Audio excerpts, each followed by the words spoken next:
क्या हो जाएगा एग्जामिनेशन से, जेई क्रैक करके क्या हुआ, आईआईटीएन बन भी जाऊंगा तो क्या हुआ, बोर्ड्स में 90% से ऊपर आ जाएंगे तो क्या हो जाएगा। कुछ चीज़ दिखाता हूँ। ये फोटो छपा था मेरा न्यूज़पेपर में बिकॉज मेरे जेई मेन में 200 प्लस मार्क्स आए थे एंड अराउंड 3000 की रैंक आई थी। ऐसे होर्डिंग्स लगाए थे मेरे कोचिंग वालों ने सिटी में बिकॉज मेरा आईआईटी इंदौर में सिलेक्शन हुआ था। ये आईआईटी इंदौर की डिग्री है जो मुझे मिली एंड ऐसे बहुत सारे मैं प्रूफ दे सकता हूँ तुम्हें जहाँ हार्ड वर्क की वैल्यू है, हार्ड वर्क की इंपॉर्टेंस है। ये जो फेज चल रहा है ना, ये तुम्हारे लिए सबसे ज्यादा टायरिंग फेज होगा। ये नेक्स्ट मंथ जो होने वाले हैं, जैन के, फेब के, मार्च, अप्रैल, मई, जब तक तुम्हारे सारे एग्जाम नहीं खत्म हो जाते, ये महीने तुम्हें हर दिन हर घंटे तोड़ेंगे। हर घंटे तुम्हें लगेगा कि यार मैं कहाँ फंस गया।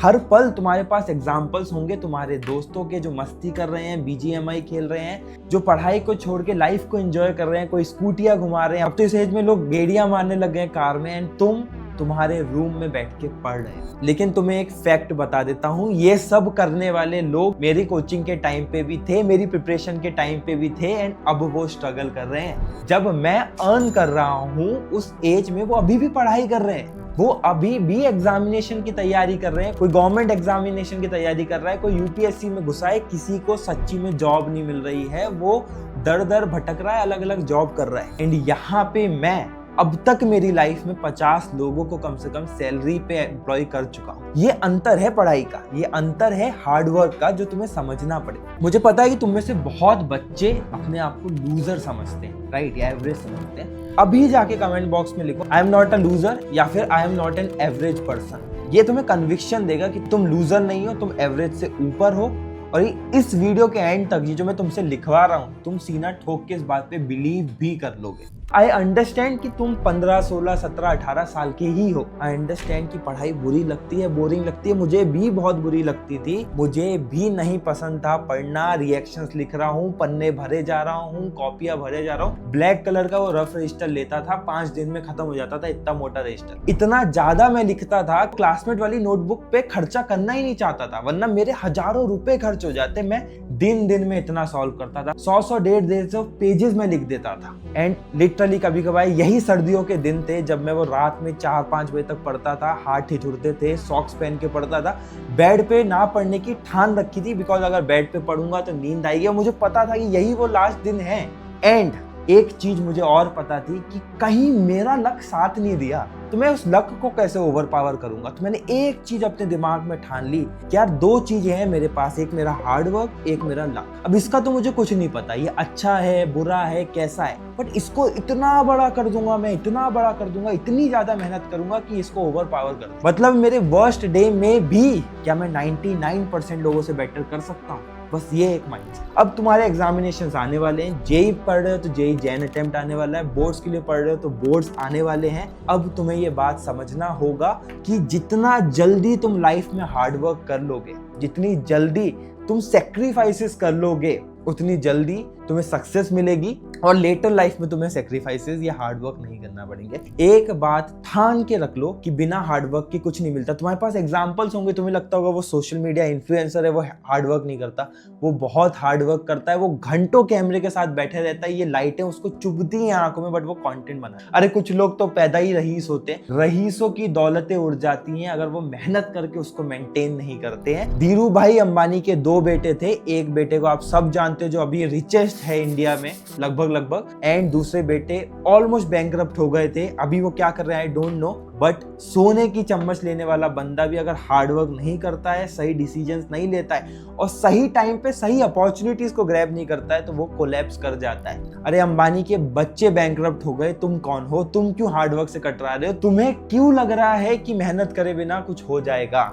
अगर तुमने इस फेज में मेहनत कर दी, trust me, I don't know कि आईआईटीएन बन के या फिर एनआईटीएन बन के तुम इंजीनियर बनोगे, तुम जॉब लोगे नहीं लोगे, बट आई डोंट नो कि तुम्हारा सिलेक्शन होगा या नहीं होगा, तुम आईआईटीएन एनआईटीएन बन पाओगे नहीं बन पाओगे। बट अगर तुमने ये नेक्स्ट 4-5 महीने जी लिए, अगर तुमने अपनी पूरा 100% हार्डवर्क दे दिया, उससे 2 वर्ल्ड के सबसे बेस्ट आउटकम निकलेंगे तुम्हारे लिए। पहली बात, रिग्रेट नहीं होगा। जिस बंदे के पास लाइफ में रिग्रेट नहीं है, भले ही उसके पास अचीवमेंट्स कम है, वो ज्यादा खुश है उस बंदे से जिसके पास रिग्रेट है। बिकॉज मैंने मेरे आसपास लोग देखा है, कुछ लोग मेरे साथ जो काम करते हैं, जो मेरे टीममेट्स हैं, वो IITians नहीं है, वो कॉलेज होने के 4-4, 5-5 साल बाद आज तक रिग्रेट लेके बैठे हैं कि यार हमने मेहनत नहीं की, हमारे पास वो टैग नहीं है IITian का। तो तुम्हारे पास रिग्रेट नहीं है ना, तुम भले ही नॉर्मल कॉलेज में हो, बट तुम ज्यादा खुश रहोगे और ज्यादा अपने आप को मजबूती से आगे के फेज ऑफ लाइफ में सक्सेसफुल बना लोगे। एंड दूसरा सबसे बड़ा रीजन कि अगर तुमने हार्डवर्क किया है, अगर इस कच्ची उम्र में, मतलब ये जो 15, 16, 17 साल की एज है, अगर इसमें तुमने हार्डवर्क करना सीख लिया, तो भले ही तुम जेई में तुम्हारा सिलेक्शन नहीं हो, बट लाइफ में आगे जहां जाओगे वहां तुम उन लोगों से बहुत आगे हो गए जिन्हें हार्डवर्क करना भी नहीं सीखा। मतलब अगर टॉप 1% में नहीं आ सकते तो हार्डवर्क तुम्हें टॉप 5% में तो एनी हाउ लेके आएगा। तो एटलीस्ट तुम टॉप 5% में हो only because of hard work. Hard work is the best route to success. भले शायद ओल्ड IIT नहीं मिले तुमने, बट बहुत मेहनत करी, तुम्हें शायद सेकंड जनरेशन IIT मिले। सेकंड जनरेशन नहीं मिला, टॉप NIT मिल गया। टॉप NIT नहीं मिला तो डिसेंट NIT मिल गया। नहीं मिला तो बिल्कुल नए IITs मिले। वो भी नहीं मिला तो कोई गवर्नमेंट कॉलेज मिला। कुछ तो मिलेगा ना, मेहनत करोगे।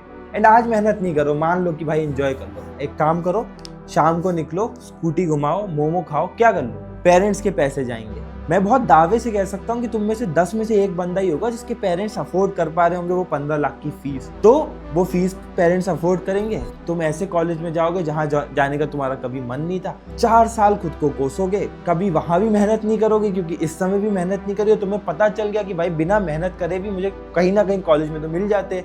तो बाद में भी तुम यही सोचो कि बिना मेहनत करे कोई ना कोई नौकरी मिल जाएगी।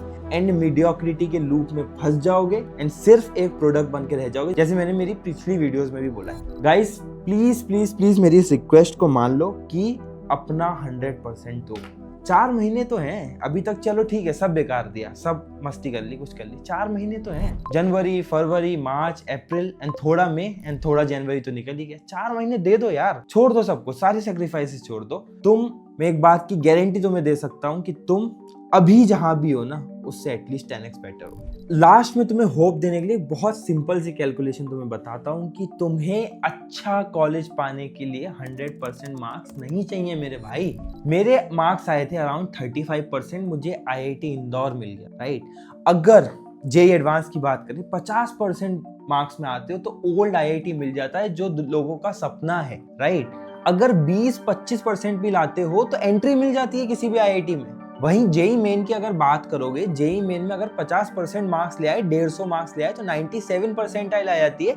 डिसेंट NIT में डिसेंट ब्रांच मिल जाती है भाई। NIT के पैकेजेस भी 25-25, 30-30 लाख होते हैं अगर आपने कॉलेज में मेहनत की है। एंड वहीं अगर 60% मार्क्स जेई मेन में लेके आते हो तो बल्ले बल्ले 99 परसेंटाइल के आसपास आ जाएगी एंड आप टॉप NITs तक पहुंच जाओगे। एंड अगर कैटेगरी से हो तो और कम है ये परसेंटेजेस। अरे 4 महीने में 50% सिलेबस तो होगा ना, मतलब 50% मार्क्स तो सिक्योर कर ही सकते हो। वहीं बोर्ड्स में 90% लाना तो इससे भी आसान है। एंड वहां बोर्ड्स में अगर आपने 90+% लाए, अगर आपका नहीं है मन कॉम्पिटिटिव एग्जाम देने का, तो आपकी वो परसेंटेज आपको बढ़िया कॉलेज मेरिट बेसिस पे इंश्योर कर देगी। प्लीज इस बात को समझो, 4 महीने पूरी जिंदगी भर का सुख देंगे। I am a living proof of that. इस बात को गार्ड बांधो एंड अभी जाके कमेंट करो कि I will not waste my last 4 months. इसी के साथ मिलते हैं अगली वीडियो में। बहुत सारा कंटेंट मैंने चैनल पे बना रखा है, बोर्ड्स, जेई, सब कुछ बता रखा है। सब्सक्राइब कर लो, जो भी डाउट आ रहा है उसको लिख दो कमेंट्स में या रेलिवेंट वीडियोस में जाके उसको चेकआउट कर लो। I am there for you. Stay in touch and work hard and prepare well for your examination. Thank you.